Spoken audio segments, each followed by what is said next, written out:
Ini kita kedatangan tamu spesial pastinya ya.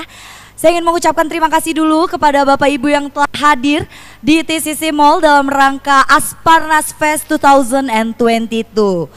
Tadi MC sudah menyerahkan acara kepada saya, selanjutnya saya panggilkan narasumber kita untuk bisa hadir ke atas panggung, yaitu Dr. Lambok Sidabutar SHMH selaku Asisten Intelijen Kejaksaan Tinggi Kepulauan Riau. Kepada Bapak dipersilakan untuk naik ke atas panggung.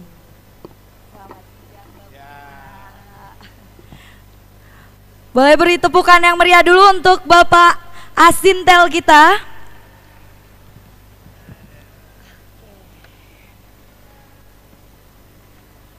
Baik. Assalamualaikum warahmatullahi wabarakatuh. Gimana kabarnya ibu-ibu bapak-bapak yang ada di kursi putih? Sehat semuanya? Sehat, alhamdulillah, luar biasa. Bapak Asintel kita bagaimana kabarnya, Pak? Sehat, Dek. Sehat, alhamdulillah. Luar biasa. Luar biasa sekali dari perjalanan jauh-jauh ke sini ya, Pak ya. Ya, pastinya kita akan ngobrol-ngobrol dan berbincang-bincang. Tentunya akan banyak sekali info menarik ataupun hal-hal yang kita sebelumnya belum ketahui, tapi sekarang kita akan menggali langsung oleh narasumber yang pastinya terpercaya, yaitu Dr. Lambok Sidabutar SHMH selaku Asisten Intelijen Kejaksaan Tinggi Kepulauan Riau. Oke.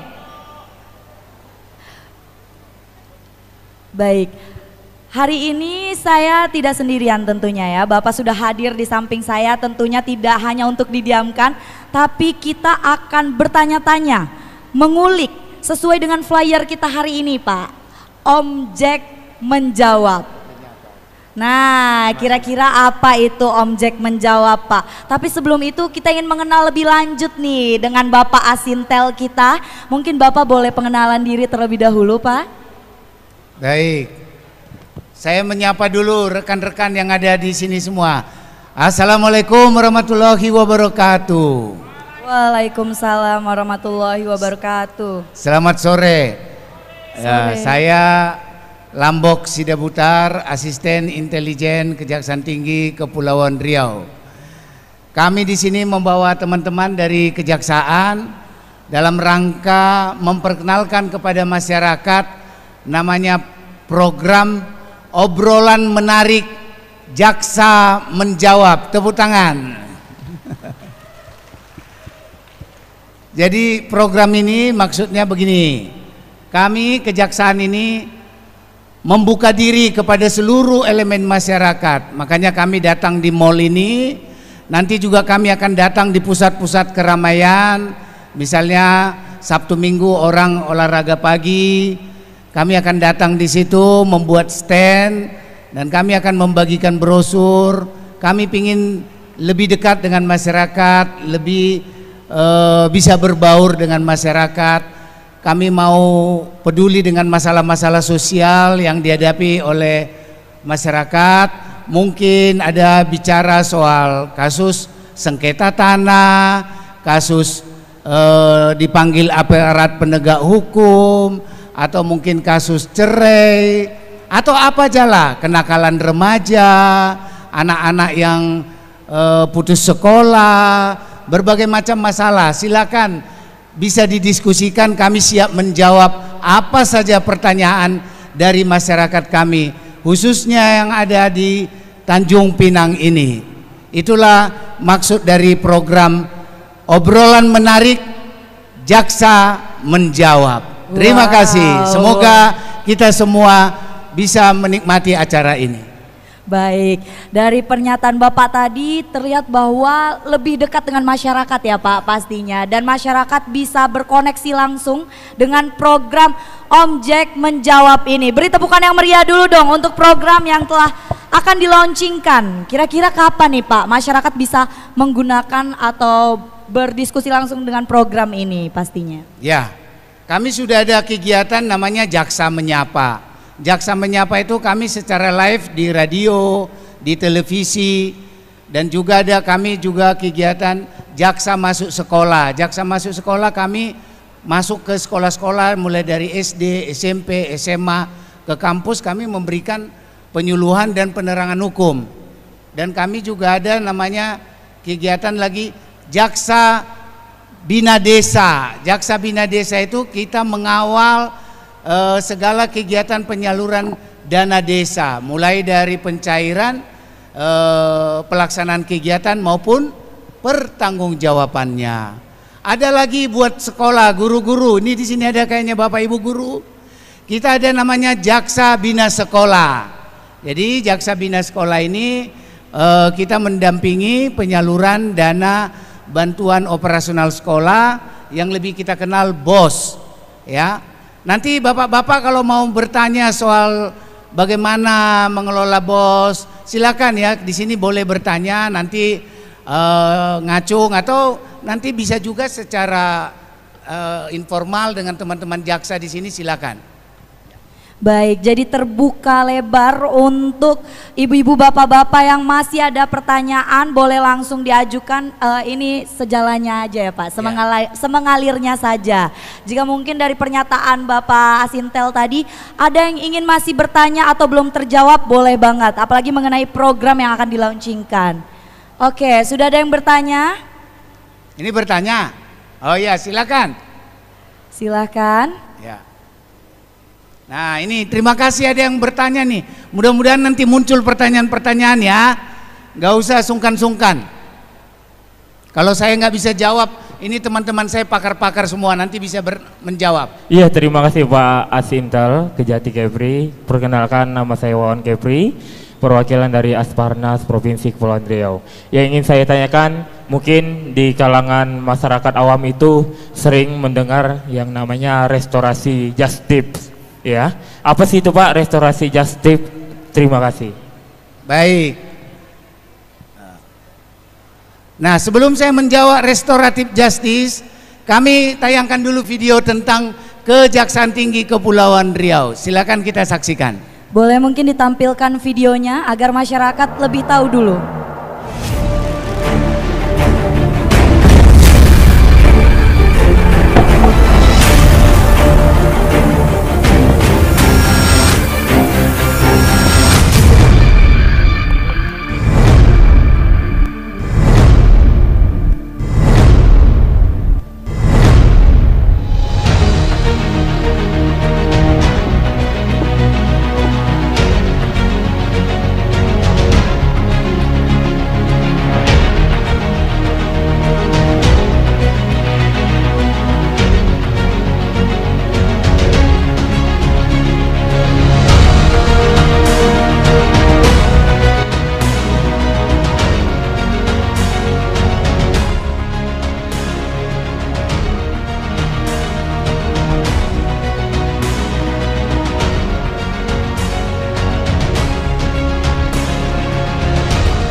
Baik, itu beberapa kegiatan kami di bidang intelijen, yaitu terkait dengan restoratif justice itu sendiri. Kami sudah penyuluhan dan sosialisasi ke seluruh Kepulauan Riau, ya. Kami sudah ke desa Buru di Karimun, sudah juga ke Sedanau, ke Anambas, lalu ke Mantang, terus Menumbing, ke Penyengat, hampir seluruh pulau-pulau di Kepulauan Riau ini sudah kami kunjungi untuk sosialisasi mengenai restoratif justice yang dibawa kepemimpinan Bapak Gary Yasid, yang alhamdulillah beliau ini adalah putra asli daerah Tanjung Pinang, dari Tanjung Uban tepatnya. Jadi restoratif justice tadi menjawab pertanyaannya itu, cara gampang untuk memahami restoratif itu maksudnya memulihkan kepada keadaan semula. Yang tadinya masyarakat tidak seimbang, kosmopolitan yang ada di situ tidak seimbang karena adanya suatu masalah sosial, misalnya ada tadi misalnya kasus pidana, nah dikumpulkan lagi kepada keadaan semula. Bagaimana cara memulihkan keadaan semula? Para pihak yang bermasalah ini berdamai. Misalnya nih, kasus penganiayaan, pelaku dan korban berdamai. Si pelaku minta maaf kepada korban, ya, korban memaafkan, dibuat perdamaian dan disaksikan oleh masyarakat di sekitarnya, khususnya tokoh-tokoh masyarakat. Kenapa harus disaksikan oleh masyarakat? Karena masyarakat ini supaya tahu bahwa kasus pidana yang terjadi sudah diselesaikan dan sudah dipulihkan kepada keadaan semula. Itu maksudnya. Jadi ketika sudah ada perdamaian, perkara itu sendiri tidak perlu lagi dibawa ke persidangan. Apa dampak positif dari restoratif justice ini? Seperti saya kemarin ke Sedanau, masyarakat di sana bilang, "Pak Jaksa, sidang itu capek," katanya. 1 kali 24 jam saya dari Sedanau pergi ke Ranai, naik kapal, habis waktu 2 jam, belum lagi nunggu di pengadilan lama, belum lagi nanti ketika pemeriksaan saksi-saksi. Kalau bisa deh Pak Jaksa, udah deh kalau perkara-perkara beginian gak usahlah dimajukan ke persidangan. Saya bilang, kasus apa kamu Bu? Itu tetangga katanya ribut, jadi dilaporkan oleh istrinya KDRT. Jadi dia sebagai tetangga yang menyaksikan kejadian itu menjadi saksi. Nah, apa kriterianya kalau mau didamaikan restoratif justice itu? Ancaman pidananya tidak lewat dari 5 tahun. Lalu kalau itu menyangkut kerugian, kerugiannya tidak lebih dari 2.500.000, ya. Sudah ada perdamaian, ada akta atau secara tertulis mereka sudah berdamai dan mencabut laporan pengaduannya. Kira-kira begitu yang gampang dipahami. Terima kasih. Baik. Itulah dia informasi sekaligus menjawab pertanyaan mengenai apa sih restoratif justice itu sendiri. Jadi bisa ditarik kesimpulan bahwa itu termasuk memudahkan masyarakat agar bisa mungkin lebih efisien waktu juga ya Pak ya dalam kepengurusan untuk tidak melakukan persidangan jika sudah disaksikan oleh sebagian masyarakat. Jadi dianggap kasus itu sudah selesai ya Pak ya. Baik, mungkin ada lagi yang ingin bertanya mengenai kasus-kasus yang lagi happening mungkin di lingkungan sekolah, masyarakat, ataupun di lingkungan keluarga. Itu bisa sekali untuk ditanyakan. Mumpung saya lagi mendatangi narasumber yang sangat terpercaya pastinya. Ada lagi Bapak Ibu, mungkin yang Ibu guru ada mengenai penyaluran BOS?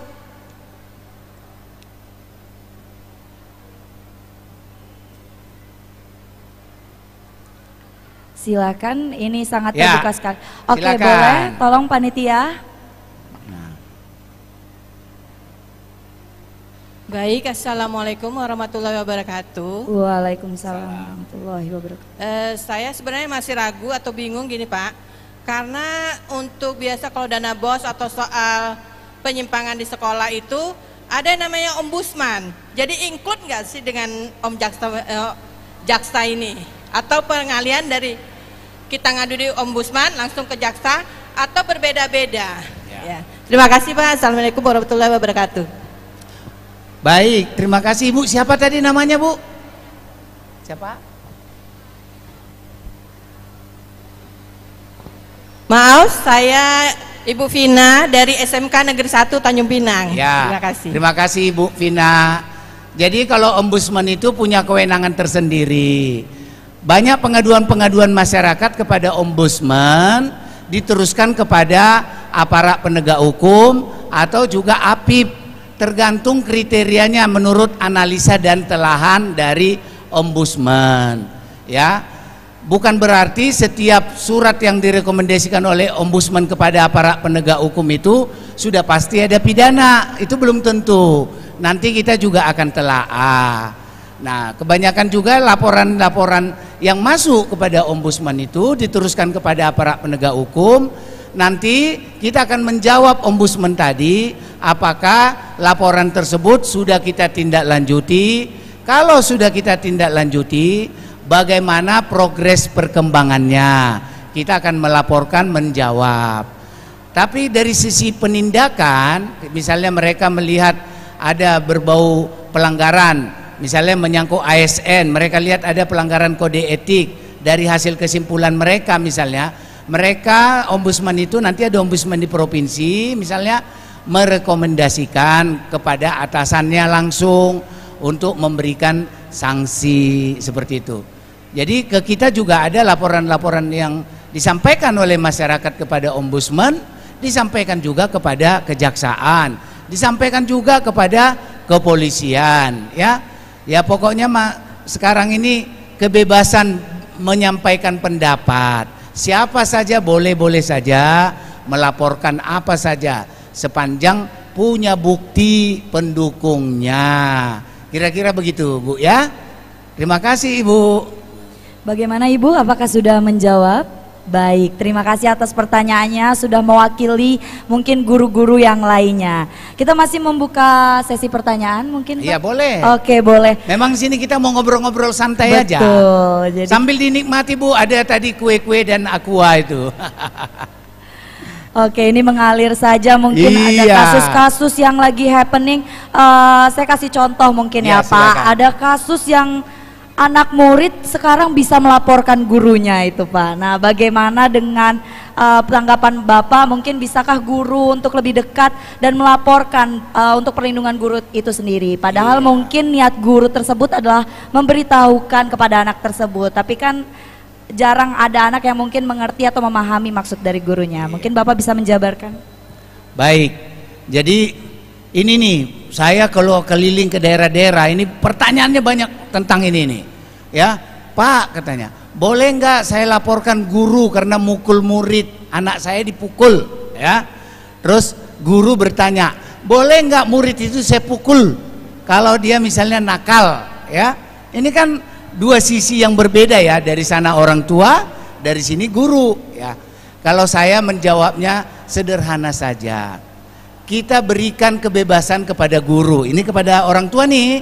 Kalau anak kita sudah kita serahkan ke sekolah, kita berikan kebebasan kepada guru untuk mendidik, membimbing anak kita. Sekarang begini saja, kembalikan posisinya kalau ibu jadi guru, punya anak didik seperti itu, kan begitu, ya.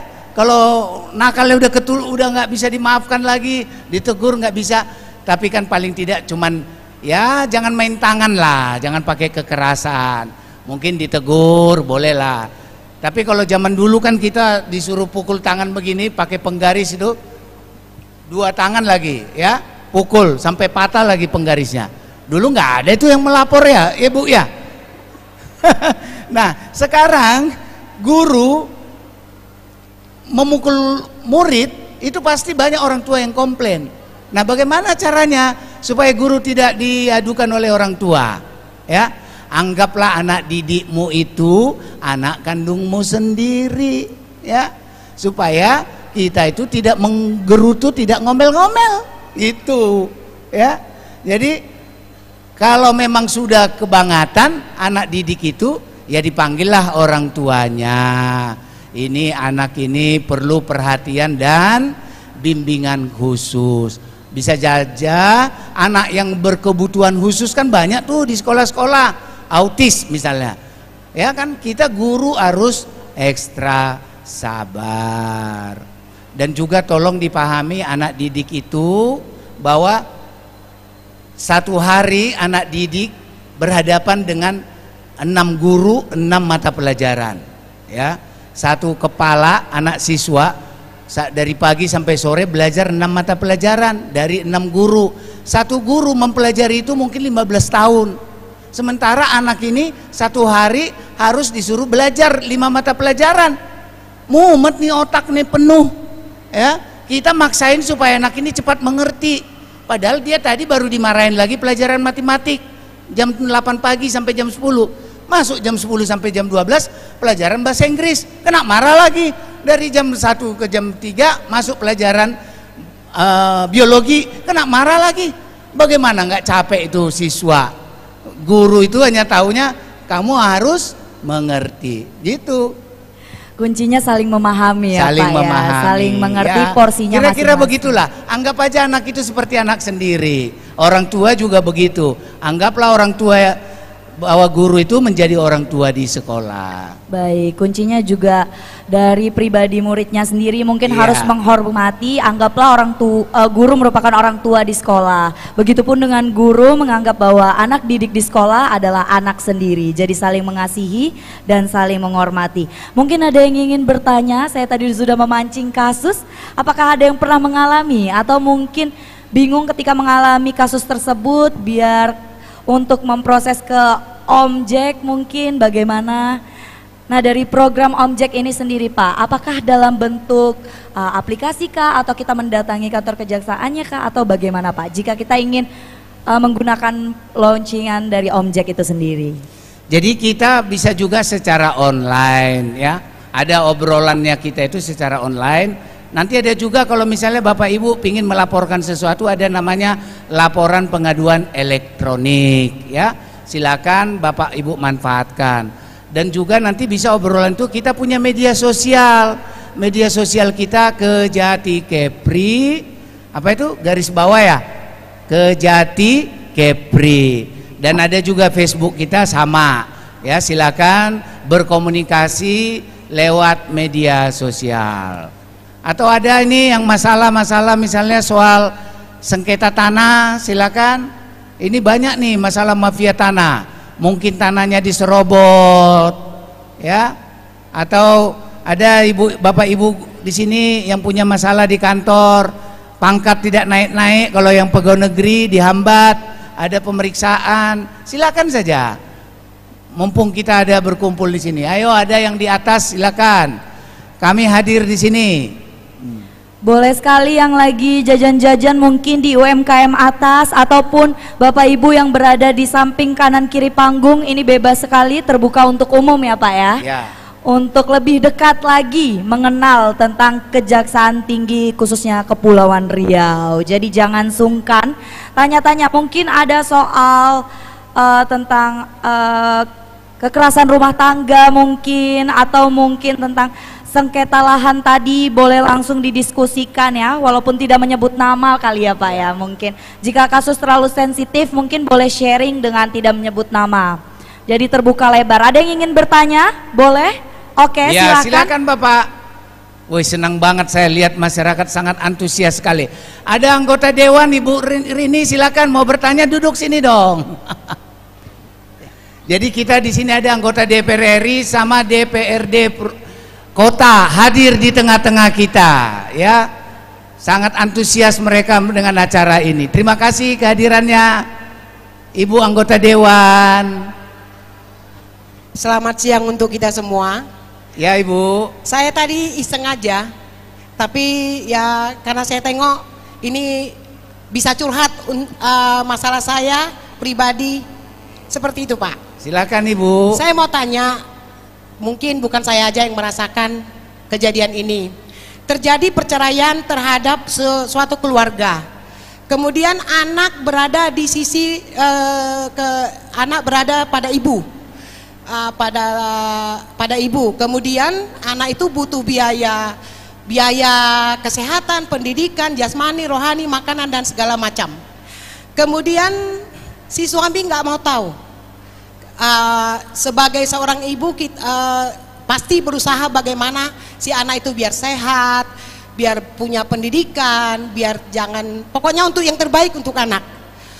Pertanyaan saya Pak, apakah itu si bapak bisa dengan bebas aja tanpa menunjukkan pertanggungjawaban kepada anaknya, sementara anak-anak itu adalah keturunan daripada si ayah tadi. Itu aja Pak pertanyaannya. Dan satu lagi Pak. Silakan. Satu lagi. Dua lagi juga nggak apa-apa Bu. Ini curhat ya Pak ya, nggak apa-apa ya Pak ya. ya. Masalahnya Pak, kami ibu-ibu selalu berada di posisi yang menyedihkan lah Pak. Kami ibu-ibu tak mungkin membiarkan anak kami tidak bersekolah, tidak makan dan lain-lain sebagainya. Kami menginginkan anak kami menjadi the best number one dengan segala upaya. Apalagi orang Batak ya Pak. Oke, kemudian masalah harta gono gini Pak. Harta gono gini itu harta yang didapat pada saat terjadi pernikahan, kemudian terjadi perceraian.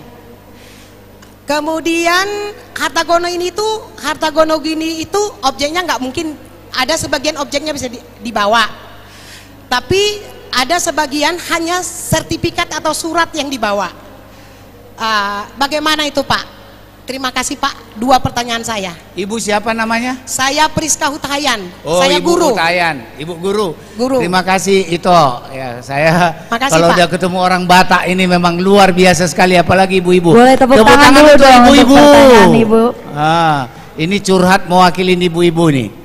Jadi begini ya Ibu, kalau menyangkut perceraian, biasanya kan di persidangan itu ketika diputus cerai dan ditentukan hak asuh pada siapa,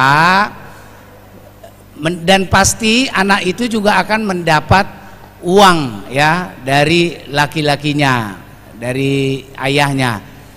Jadi tidak ada namanya mantan ibu atau mantan ayah atau mantan anak ya.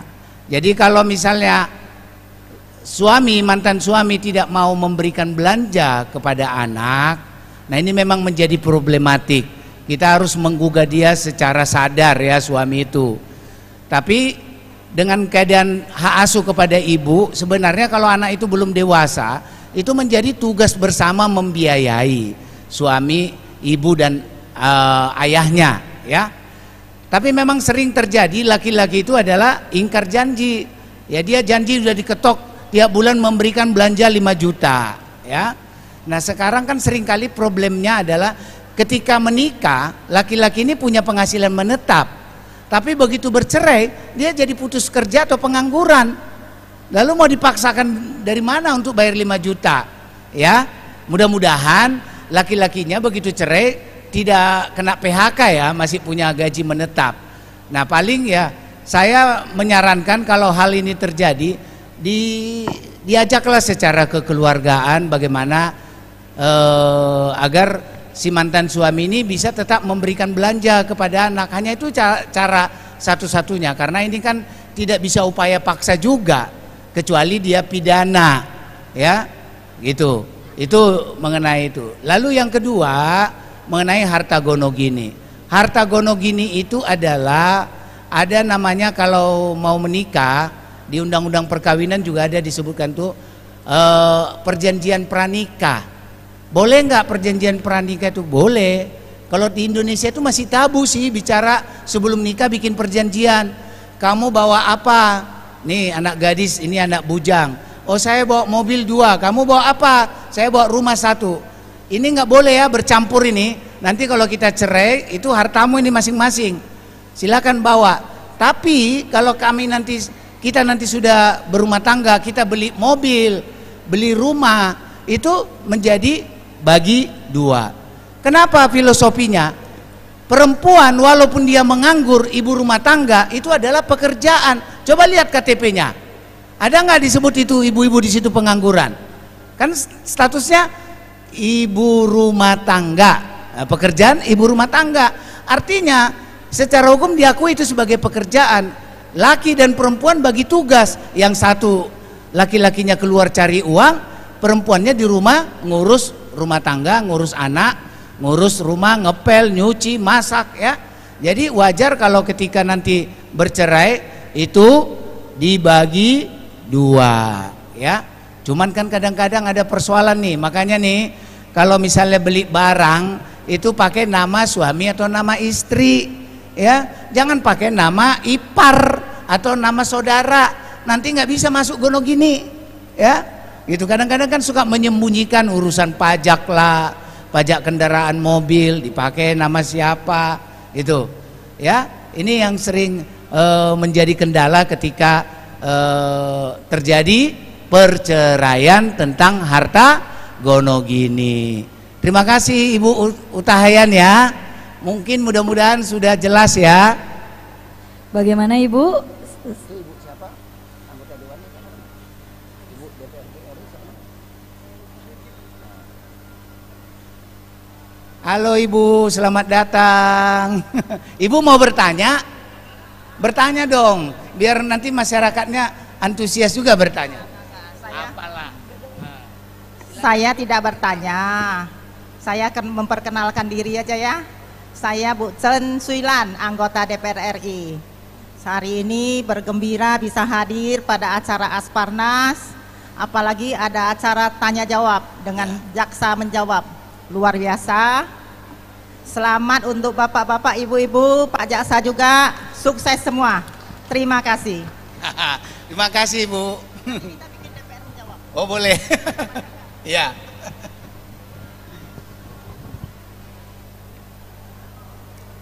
Mungkin berfoto dulu Bu kita di sini Bu. Ya, ayo teman-teman jaksa.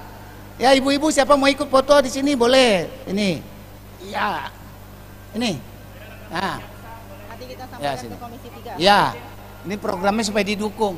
Kita butuh anggaran ini, makanya kita launching dulu. Sampaikan ke Komisi 3 nanti lihat ada. Ya, karena belum ada anggaran.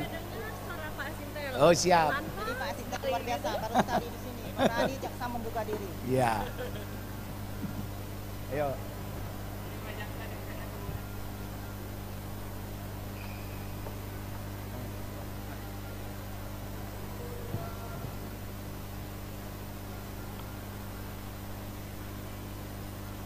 Baik. Makasih, makasih. Silakan Pak, Ya. kita dilanjutkan Pak Lampo. Ya. Terkenal sekali ya, dari atas orang udah teriak Pak Lambo, Pak Lambo. Ini kan teman-teman nongkrong ini. Kapan-kapan kita. Oh siap. Ya. Oke. Oh, ayo Pak. Ya, Pak Lampu.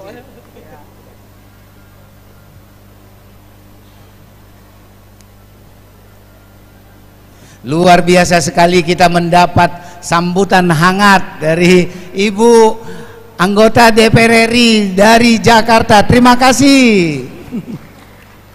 Baik, ada lagi teman-teman? Ya silakan Ibu. Waduh, Wah, makin jadi banyak rakemnya ini. ya. Silakan, silakan. Boleh mungkin Ibu yang Kami berkerudung datang pink. ke sini untuk menjawab pertanyaan-pertanyaan Ibu. Assalamualaikum warahmatullahi wabarakatuh. Waalaikumsalam. Terima kasih Pak atas kesempatannya. Nama saya Ibu Yuli dari SMK Negeri 2. Ini Pak, mungkin sedikit pertanyaan. Kami ini menghadapi siswa setiap hari Pak. Dan setiap harinya juga kami menertibkan siswa karena ada pelanggaran. Tapi yang paling menjadi ganjalan di hati saya itu masalah merokok Pak. Nah, ini dari hari ke hari, bulan ke bulan, itu kasus merokok itu bukannya menurun, tapi malah naik. Nah, kita tahu efeknya rokok ini sangat berbahaya. Apakah itu perokok aktif atau pasif? Tapi yang paling banyak bahaya pasif ya Pak ya. Nah, kami mungkin karena tidak ada undang-undang ya Pak ya, jadi kami memperlakukan peraturan itu sesuai dengan ukuran sekolah kami. Tetapi sampai saat ini tidak ada efek jerah. Apapun sanksi yang kami berikan itu tetap kami pertahankan. Sanksi yang kami berikan itu mendidik Pak, dan tidak dilakukan kekerasan ya Pak, dan juga tidak memperlakukan anak. Cuma apapun sanksi yang kami berikan itu merokok tidak berhenti Pak. Mungkin ada dari Bapak kejaksaan, karena kalau kita terapkan betul hukum tidak boleh merokok kan kita belum ada undang-undang ya Pak ya. Nah, kami kesian karena pelajar kami ini peserta didik kami ini rata-rata di bawah umur. Mungkin ada trik-trik dari kejaksaan untuk memberikan solusi gimana supaya kasus merokok di sekolah kami atau di sekolah lainnya khusus di kalangan remaja tidak semakin marak gitu Pak. Mungkin itu saja pertanyaannya. Sekian, terima kasih.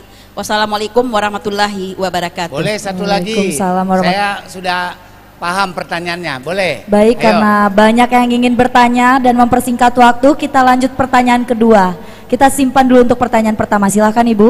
Assalamualaikum warahmatullahi wabarakatuh. Waalaikumsalam. Selamat siang, perkenalkan nama saya Nola dari SMK Negeri 1 Tanjung Pinang. Yang saya tanyakan tadi ada Bapak bilang tentang sengketa tanah. Nah, di sini apabila ada adik-beradik bermasalah tentang tanah itu, bagaimana solusi hukumnya Pak? Itu aja. Terima kasih. Assalamualaikum warahmatullahi wabarakatuh. Ya. Baik, satu lagi apa ini sudah soal Pak? sengketa tanah. Saya udah paham pertanyaan. Satu lagi. Satu lagi masih boleh. Ya. Lanjut ke pertanyaan ketiga. Kita simpan dulu. Silakan Ibu. Assalamualaikum warahmatullahi wabarakatuh. Waalaikumsalam. Selamat siang, perkenalkan saya Dewi, guru bimbingan konseling SMK 1 Tanjung Pinang. Nah, saya ingin menyampaikan dan sekaligus juga dari brosur yang saya dapatkan ada program jaksa masuk sekolah. Ya. Nah, begini Pak, dari kasus-kasus siswa yang sudah sempat saya tanganin, kemudian juga terkait dengan kegiatan saya di luar yang berkaitan dengan remaja, pengembangan diri remaja. Nah, sekarang ini sangat banyak sekali kejahatan online yang terjadi di media sosial, di mana anak-anak saat ini lebih banyak waktunya mengakses media sosial, dan dari situlah masuk kejahatan-kejahatan online. Salah satunya adalah seperti pelecehan seksual melalui chatting dan lain sebagainya. Bahkan ada juga yang paling horor lah istilahnya menurut saya, ada anak yang menghilang dari rumah dan orang tuanya tidak tahu, baru tahu setelah beberapa hari kemudian, yang ternyata dibawa oleh cowok yang dia kenal di media sosial. Nah, walaupun saya tahu ada UU ITE yang mengatur tentang ini, namun pengetahuan kami masih sangat terbatas tentang hal itu, apalagi siswa. Jadi kalau memang ada program JMS ini, saya sangat berharap kami tahu alurnya bagaimana, kemudian kalau bisa kita bisa langsung ini ke sekolah gitu, kayak saya misalnya kan, nah, seperti itu. Mungkin itu dari saya. Jadi, oh iya, terkait dengan yang ini Pak, yang hilang itu memang sudah lapor ke polisi, namun biasalah laporannya lama dan anak sudah terlanjur sudah tindakan pidana sebenarnya itu hamil gitu kan. Tapi bagaimana agar hal itu tidak terjadi lagi, dan yang sudah terjadi itu gimana seharusnya kalau dari sisi kejaksaan si cowok tuh dapat hukuman lah gitu loh Pak. Tapi yang terjadi tidak, karena mereka memaksakan supaya ya menyangkut nama baik sih, tapi kalau menurut saya tidak adil gitu. Ya. Nah, mungkin itu saja Pak, terima kasih atas waktunya. Terima kasih Ibu atas. Baik. Ini tadi soal anak-anak yang merokok dulu ya. Betul Pak, yang pertama memang ini keprihatinan juga ini kita orang tua merokok di sekolah atau di luar sekolah. Kalau saya sih punya tips gitu, mungkin ya saya ngambil contoh, anak saya kan juga Bu SMA kelas 2 sekarang. Mungkin juga saya sudah khawatir juga itu udah mulai curi-curi merokok ya. Tapi saya perhatikan itu di sekolah mereka, setiap masuk pintu gerbang sekolah, begitu masuk ke area sekolah, itu tas, dompet, kantong itu dirogoh itu, dikeluarin semua sama petugas sekolah. Jadi di area sekolah itu tidak boleh ada merokok. Makanya dia ketika masuk diperiksa semua tas, semuanya diperiksa, baik laki ataupun perempuan, tidak boleh ada merokok. Tidak boleh ada ketemu ada rokok. Dan yang kedua juga, kalau saya perhatikan itu, semua juga pengunjung ke sekolah itu, baik supir, baik orang tua, ya, baik pegawai sekolah, guru-guru juga, ya, harus diberlakukan juga dong tidak merokok, ya, harus menjadi role model.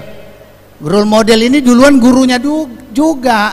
Ya, gimana anak-anak ini mau dilarang merokok, ya? Misalnya nih Pak Guru nangkap siswa merokok di toilet, sementara bapaknya merokok, katanya kan, bapak juga merokok katanya, gimana malu kan? Itu. Jadi kita juga guru itu harus menjadi role model. Nah, mungkin juga terhadap anak-anak yang tidak bisa nurut, ya mungkin harus diberitahukan juga ke orang tuanya Bu. Ya, memang kita tidak bisa juga pidanakan yang merokok ini kan. Ini problem juga. Saya itu setiap hari kalau saya pulang, karena ketemu anak saya 2 minggu sekali, yang pertama dia lagi tidur, tangannya saya cium bau rokok, tasnya saya periksa, mana tahu ada puntung rokok atau korek atau apa. Bisa aja kan dia lupa. Namanya anak-anak itu pasti ada kilapnya, nyimpan lah, apalah itu. Ya mungkin itu yang bisa saya sampaikan tips. Dan mungkin nanti juga ini menjadi topik kami nanti ketika jaksa masuk sekolah ya, tentang kenakalan remaja. Di sini ada kasih penkum kami yang aktif memberikan penyuluhan tuh. Nah, yang kedua terkait dengan sengketa tanah. Kakak beradik kalau ribut soal tanah itu namanya itu udah kebangatan, ya. Udah orang tuanya waktu hidup tidak diurus dengan baik, terus begitu di liang kubur masih ribut lagi soal harta. Ya, harusnya mendoakan orang tua supaya diampuni dosanya masuk surga. Nah, kalau soal ribut itu tadi, jadi saya tidak tahu apa di hukum Islam seperti apa, tapi kalau soal harta warisan itu samalah ya seperti di hukum barat juga. Nanti juga harus ada dilihat dari apakah dia masuk ahli waris, ya. Kan nanti ada surat keterangan ahli waris dari pemerintah daerah setempat, ya. Nah, kalau soal pembagiannya itu, kalau menurut adat orang Batak beda lagi loh, Bu. Perempuan itu tidak dapat warisan katanya, cuma dapat emas, apa itu, cincin, baju dari mamanya. Tapi kalau tanah, rumah katanya untuk laki-laki. Sebenarnya kan nggak adil. Ya itu bicara soal adat istiadat menurut budaya setempat. Jadi kalau soal sengketa tanah, saya pikir kalau dibagi secara rata, kalau menurut hukum barat kan bagi rata saja. Dikeluarkan dulu hak ibu, ya, kalau ibunya masih hidup. Tapi kalau bapak ibu sudah tidak ada, anak-anaknya kan bisa bermusyawarah. Tapi memang banyak kasus-kasus di kita juga, abang beradik saling lapor tuh soal harta. Pemalsuan sertifikat lah katanya, pemalsuan tanda tangan surat akta waris lah, macam-macam lah. Apalagi kalau namanya perusahaan-perusahaan, pemalsuan akta saham lah, akta pendirian perseroan, ya. Itu yang mengenai tadi mengenai sengketa tanah. Lalu yang ketiga tadi mengenai cyberbullying. Apa itu anak-anak yang kejahatan online, Pak. Kejahatan media sosial. Betul. Nah, kami juga sudah melakukan jaksa masuk sekolah. Saya itu sudah turun ke sekolah-sekolah menjadi inspektur upacara, ya. Tiap hari Senin itu saya turun ke sekolah. Saya di Tanjung Pinang ini sudah berapa? SMA 1, SMA 2, SMK, terus di Bintan, di Batam, ke Karimun, ya. Tapi karena kita kerjasama sama Dinas Pendidikan Provinsi, kita hanya bisa menjangkau SMA sesuai dengan kewenangannya. Nanti kami catat ya Bu ya, supaya nanti Pak Kasih Penkum kita jadwalkan di awal bulan kita ke sekolah Ibu itu, supaya kita berikan penyuluhan mengenai bijaksana menggunakan media sosial. Topiknya seperti itu ya, bijaksana menggunakan media sosial. Memang sekarang ini generasi Z ya, anak-anak SMA ini generasi Z namanya ya. Kalau saya mungkin Ibu generasi baby boomer sekali ya, nggak tahu deh ya. Kita ini beda generasi, anak-anak SMA ini kan generasi Z. Mereka ini sibuk dengan HP ya, dan mereka itu agak sulit mempercayai proses. Mereka selalu bicara output ya, itu. Ini generasi Z begitu. Jadi kita menghadapinya juga harus sangat pintar-pintar strateginya. Nah, terkait dengan tadi ada kejahatan dibawa lari, sebenarnya bisa dilapor ke polisi ya. Itu undang-undang perlindungan anak ya, bisa masuk dia kepada undang-undang perlindungan anak terhadap perempuan yang di bawah umur ya. Tapi kadang-kadang kan malu melaporkannya. Ya, ini kembali lagi ke pihak pelaku dan pihak korban ya. Itu mungkin yang bisa saya sampaikan. Kita masih ada waktu sekitar 10 menit. Betul. Masih ada lagi yang mau bertanya. 10 menit lagi untuk, oke baik. Masih ada ibu yang berkerudung coklat, boleh kasih mic-nya? Mungkin ada yang mau menyanyi dulu nggak? Selingin musik ada? Assalamualaikum warahmatullahi wabarakatuh. Waalaikumsalam. Perkenalkan, nama saya Jamila Harahap dari SMK Negeri 4 Tanjung Pinang. Yang mau saya tanya Pak, kan di Kota Tanjung Pinang ini sebenarnya untuk transport itu minim. Jadi anak-anak itu mau tak mau harus pakai kendaraan masing-masing, sepeda motor. Sementara anak itu belum cukup umur untuk memiliki SIM. Jadi pernah kejadian di anak kami di SMK 4, keadaan hujan karena memang masih musim hujan Pak. Jadi antara motor anak ini dengan mobil dengan arah yang berlawanan, sama-sama menghindari air di pinggir kiri kanan gitu. Jadi mau tak mau anak ini ngambil jalan ke tengah, mobil ini pun ngambil jalan ke tengah. Terakhir motor anak ini menabrak mobil tersebut. Jadi itu sebenarnya sudah dikomunikasikan di sekolah, tapi masih ada orang tuanya datang ke sekolah kami. Bagaimana? Padahal sudah ada perjanjian Pak. Kalau misalkan dilanjutkan ke ranah hukum, itu penyelesaiannya bagaimana? Karena kami juga buta dengan bagaimana selanjutnya di kasus hukum gitu Pak. Apakah mobil yang disalahkan, apa diproses dulu, apa anak yang disalahkan karena yang rusak itu yang mobil. Terima kasih. Assalamualaikum warahmatullahi wabarakatuh. Iya, saya capek juga duduk ya. Jadi begini Bu, ini sebenarnya problemnya itu adalah sarana transportasi yang tidak memadai. Ini menjadi tanggung jawab pemerintah daerah, ya kan? Coba kalau ada angkutan umum, kan anak tidak perlu naik sepeda motor, apalagi anak masih SMP, SMA, ya. Jadi ini tugas, nanti coba kita komunikasi nih sama Dinas Pendidikan. Bagaimana supaya pemerintah daerah, pemerintah kota itu menyediakan fasilitas transportasi umum. Memang kita lihat nih sekarang ini sepeda motor itu, waduh ramenya minta ampun tuh di jalanan tuh. Kita sampai geleng-geleng kepala. Lebih galak naik motor itu daripada yang bawa mobil ya. Kesenggol dikit dia marah ya. Terus belum lagi ngebut-ngebutan, balap-balapan. Nah, terhadap kasus yang Ibu ceritakan tuh saya sangat prihatin sekali dan sedih sekali ya. Nah, maksud saya anak-anak kalau belum waktunya bisa naik sepeda motor, walaupun dia sudah bisa naik motor, janganlah diberi anak itu naik sepeda motor. Karena apa? Dia juga masih labil, masih bawaannya itu emosi, ngebut-ngebut, masih sok jagoan ya. Nah, kenyataannya nanti kalaupun misalnya ada tabrakan ya mobil dan sepeda motor, tetap juga anak yang masih anak SMP misalnya atau anak di bawah umur bawa sepeda motor, luka dia atau misalnya meninggal tabrakan, kita juga serba salah ya.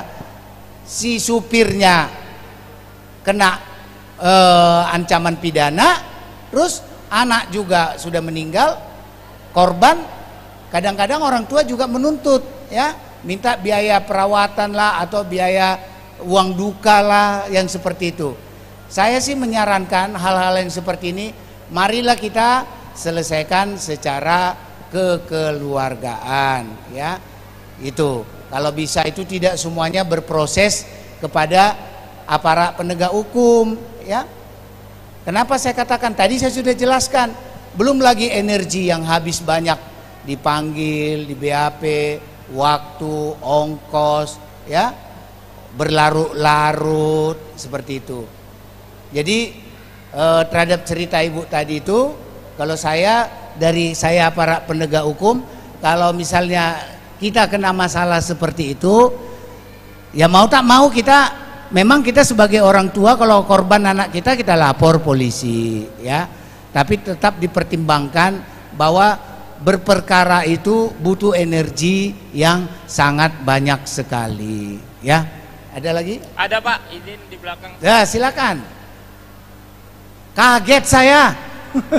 Mungkin ini menjadi pertanyaan penutup kali ya Pak ya. Ya. Boleh. Terima kasih atas waktunya. Assalamualaikum warahmatullahi wabarakatuh. Waalaikumsalam. Kami dari SMK Negeri 4 Tanjung Pinang, yang mana sekolahnya tuh berada di ujung, tadi kawan saya ya. Jadi memang di SMK Negeri 4 Tanjung Pinang, karena sekolahnya berada di paling ujung perbatasan antara Tanjung Pinang dan Bintan, maka transportasi jikalau ada itu tidak sampai ke sekolah kami Pak. Oleh karena itu memang memakai sepeda motor.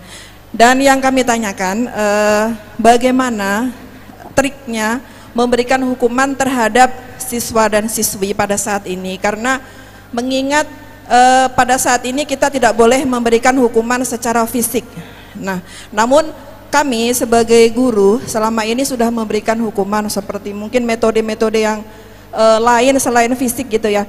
Tetapi ini sangat minim dampaknya ke siswa tersebut. Jadi dapat dilihat bahwasannya saat ini etika dan akhlak anak-anak kita itu semakin minim, karena tadi mungkin bagaimana kita memberikan hukuman terhadap anak itu beda caranya, metode zaman dahulu dengan metode zaman sekarang. Jadi triknya seperti apa Pak? Terima kasih. Itu. Assalamualaikum warahmatullahi wabarakatuh. Waalaikumsalam.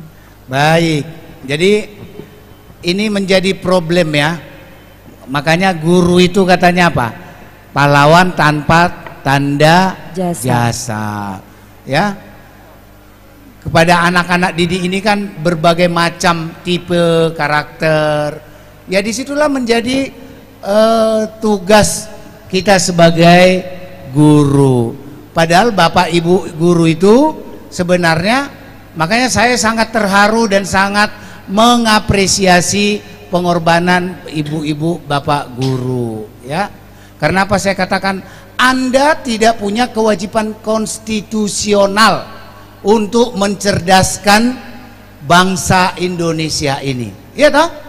Tidak punya kewajiban konstitusional. Yang punya kewajiban konstitusional itu adalah pemerintah. Ya.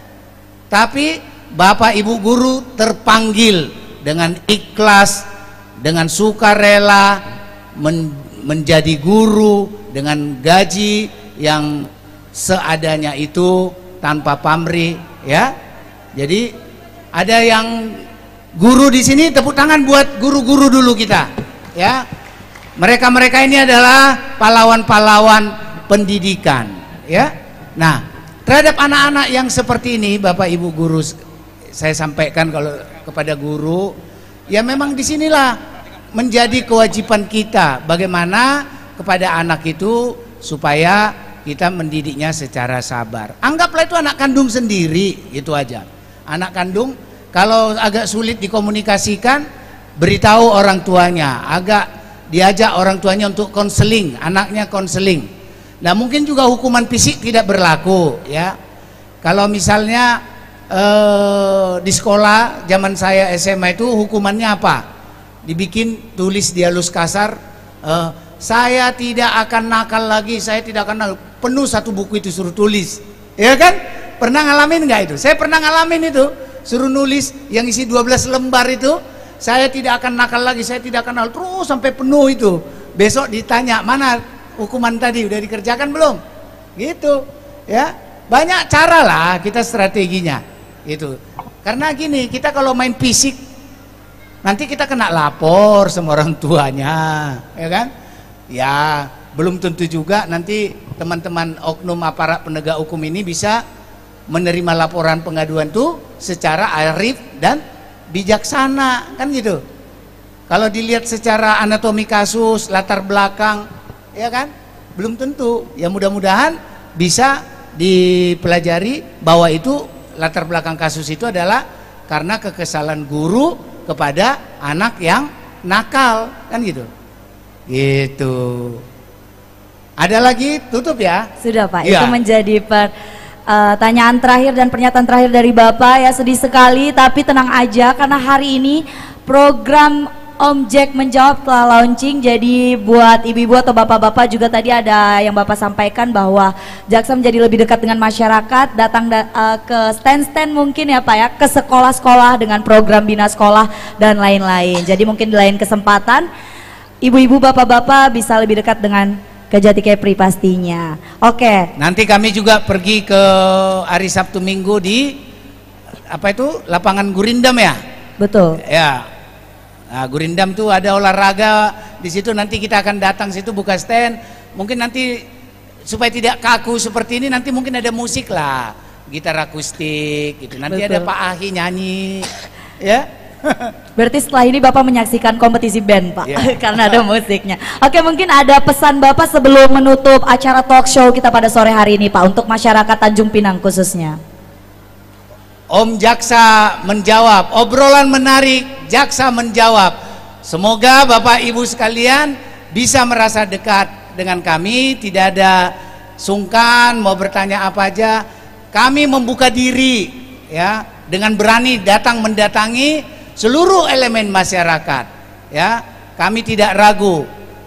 Silakan, mungkin juga Bapak Ibu ada mengetahui teman-teman kami di kantor yang melakukan pelanggaran, silakan juga komplain, laporkan ya. Kita juga tidak menutup kemungkinan ada kita di kantor itu yang masih menyimpang, silakan. Tidak hanya melulu problematik masalah-masalah sosial. Terima kasih semuanya. Baik, terima kasih kepada Sudah Kejati datang, Kepri, masyarakat. sangat luar biasa Ya. sekali program yang telah launching. Mungkin kita boleh foto bersama terlebih dahulu dengan Ya. Ketua Asparnas dan Wakil Asparnas, terima Ketua kasih Asparnas. Asparnas sudah bisa kerjasama dengan Kejaksaan untuk acara ini. Baik, terima